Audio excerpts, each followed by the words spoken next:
Breaking news చూస్తున్నాం. తెలంగాణలో నీళ్ల రాజకీయం మరింత వేడెక్కింది. కృష్ణానది నీటివాటా విషయంలో సీఎం రేవంత్ రెడ్డి, నీటిపారుదల శాఖ మంత్రి ఉత్తమ్ కుమార్ రెడ్డి తెలంగాణ ప్రయోజనాలను తాకట్టు పెట్టారని బీఆర్ఎస్ నాయకులు తీవ్ర ఆరోపణలు చేస్తున్నారు. ముఖ్యంగా పాలమూరు రంగారెడ్డి ఎత్తిపోతల పథకానికి కేవలం 45 టీఎంసీల నీరు సరిపోతుందని కేంద్రానికి లేఖ రాయడం దారుణమని విమర్శలు గుప్పిస్తున్నారు. ఇక ఈ నేపథ్యంలోని ఎర్రవల్లి ఫామ్ హౌస్ లో బీఆర్ఎస్ అధినేత మాజీ సీఎం కేసీఆర్ సమావేశం నిర్వహించారు. ఇక ఉమ్మడి మహబూబ్ నగర్, నల్గొండ, రంగారెడ్డి జిల్లాలకు చెందిన నేతలతో భేటీ అయ్యారు. ఈ సమావేశంలో మాజీ మంత్రి హరీష్ రావు, కేటీఆర్, పలువురు పార్టీ సీనియర్ నాయకులు కూడా పాల్గొన్నారు. ఈ భేటీలో ప్రధానంగా పాలమూరు రంగారెడ్డి ఎత్తిపోతల పథకంపై లోతైన చర్చ జరుగుతుంది. పాలమూరు రంగారెడ్డి ఎత్తిపోతల ప్రాజెక్టు డిపిఆర్ను కేంద్రం తిరస్కరించడంలో కూడా రాష్ట్ర ప్రభుత్వం నిశ్శబ్దంగా ఉందని, ఈ విషయాన్ని ఎండగట్టాలని భావిస్తున్నట్లు సమాచారం. ఇక దీనిపై మరింత సమాచారాన్ని మా ప్రతినిధి భవిత ఫోన్ లైన్ ద్వారా అందిస్తారు. భవిత,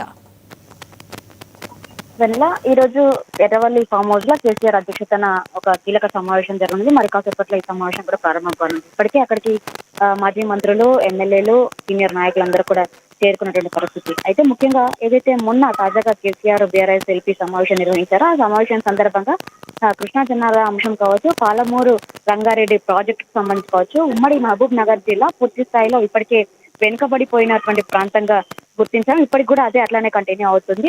అక్కడ ఉన్నటువంటి ప్రాజెక్టులు ఏవి కూడా పూర్తి కాలేదు. దాదాపు 90% ప్రాజెక్టులు కేసీఆర్ హయాంలోనే బీఆర్ఎస్ ప్రభుత్వం పూర్తి చేస్తే 10% పనులు పూర్తయితే కనుక అక్కడ ఉమ్మడి మహబూబ్ నగర్ జిల్లాను సస్యశ్యామలం చేయొచ్చు. కానీ కేవలము అంటే బీఆర్ఎస్ పార్టీ పైన అక్కస్తోనే ఈ కాంగ్రెస్ ప్రభుత్వం ఎక్కడ కూడా ప్రాజెక్టులు పూర్తి చేయకుండా బీఆర్ఎస్ ను అంటే మాటలు అంటే బీఆర్ఎస్ పైన పూర్తి స్థాయిలో ప్రాజెక్టులు కంప్లీట్ చేయాలని చెప్పేసి ఇబ్బందులు పెట్టే ప్రయత్నం కాంగ్రెస్ పార్టీ చేస్తుందని చెప్పేసి కూడా ప్రధానంగా బీఆర్ఎస్ పార్టీ కేసీఆర్ ఆరోపణలు చేశారు. అయితే ఖచ్చితంగా ఏదైతే ఉమ్మడి మహబూబ్ నగర్ జిల్లా కావచ్చు, తెలంగాణ వ్యాప్తంగా ఉన్నటువంటి ప్రాజెక్టులకు సంబంధించి పెండింగ్ పెట్టినటువంటి అంశాలన్నింటినీ కూడా ప్రజల్లోకి తీసుకెళ్తే ఖచ్చితంగా భారీ బహిరంగ సభలు నిర్వహిస్తాము. ఆ సభలకు నేనే స్వయంగా హాజరవుతాను. ఇప్పటి వరకు చూసాను, ఏ ప్రభుత్వం వచ్చినా కూడా ఖచ్చితంగా కొంత సమయం ఇవ్వాలి. వాళ్ళకు గ్రిప్ రావడం పైన కావచ్చు, ఇతరత్ర అంశాలకు సంబంధించి వాళ్ళు కొంచెం అర్థం చేసుకోవడానికి టైం పడుతుంది కావచ్చు. దాదాపు 2 ఏళ్ల కాలం నేను వెయిట్ చేశా, కానీ ఎక్కడ కూడా లాభం లేదు. వాళ్ళ యొక్క సొంత పనులు, రియల్ ఎస్టేట్ బ్రోకర్ దందాలు చేయడానికి వాళ్ళు సమయం కేటాయిస్తున్నారు తప్ప ఎక్కడ కూడా ప్రజల కోసం కావచ్చు, తెలంగాణ కోసం కావచ్చు ఎక్కడ కూడా ఆలోచన చెయ్యట్లేదు. ఖచ్చితంగా ఇంకా మనం బయటికి రావాల్సిందే అని చెప్పేసి నేను బయటకు వచ్చాను. ఇంకా ఖచ్చితంగా భారీ బహిరంగ సభలు నిర్వహిస్తాము.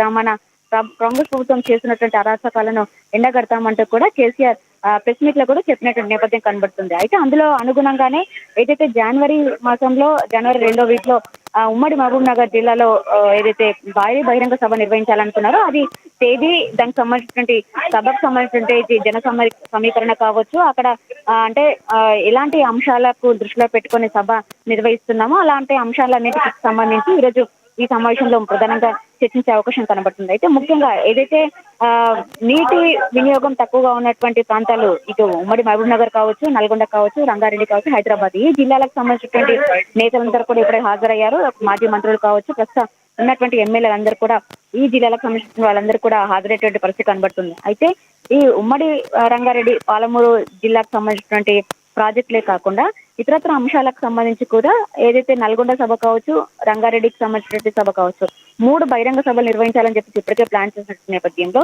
ఆ 3 బహిరంగ సభలకు సంబంధించి అంటే ఆ సభ అధ్యక్ష బాధ్యతలు అప్పగించాల్సిన అంశం కావచ్చు, సభలకు సంబంధించి జన సమీకరణ కావచ్చు, ఇతరత్ర అక్కడ సభ ఏర్పాట్లకు అంశాలన్నింటినీ చర్చించడంతో పాటు ఇప్పుడు 29న పూర్తి స్థాయిలో అసెంబ్లీ సమావేశాలు నిర్వహించాలని చెప్పేసి ఇప్పటికే ప్రభుత్వం నిర్ణయించడము, ఏదైతే సభలు పెట్టి ప్రజలను ఉత్తేజపరచడంలో ముందుకు వెళ్తామని చెప్పేసి ఏదైతే ప్రాజెక్టుల అంశానికి సంబంధించి ప్రజల ముందు పెడతామని చెప్పేసి కేసీఆర్ చెప్పడంతో దానికంటే ముందే మేము సభా వేదికగా గత బీఆర్ఎస్ చేసేటువంటి అన్యాయాన్ని ప్రజలకు వివరించే ప్రయత్నం చేశాం. పవర్ పాయింట్ ప్రజెంటేషన్లు కూడా అసెంబ్లీలో ఇస్తామంటూ కూడా ఇప్పటికే కాంగ్రెస్ ప్రభుత్వం సిద్ధమైనటువంటి నేపథ్యం కనబడుతుంది. అయితే 29న నుంచి ప్రారంభమైన అసెంబ్లీ సమావేశాల గురించి ప్రాజెక్టుల పైన పవర్ పాయింట్ ప్రజెంటేషన్ ఇస్తే ఎలాంటి అంశాలను ప్రజల్లోకి తీసుకెళ్లాలనే అంశం పైన కూడా పూర్తి స్థాయిలో బీఆర్ఎస్ క్యాడర్ కి కేసీఆర్ దిశానిర్దేశం చేసే అవకాశం కనబడుతుంది. అంతేకాకుండా గత కొంతకాలంగా జరుగుతున్నటువంటి కేసుల అంశం ఇటు ఈ-కార్ కావచ్చు, ఫోన్ ట్యాపింగ్ కేసు కావచ్చు,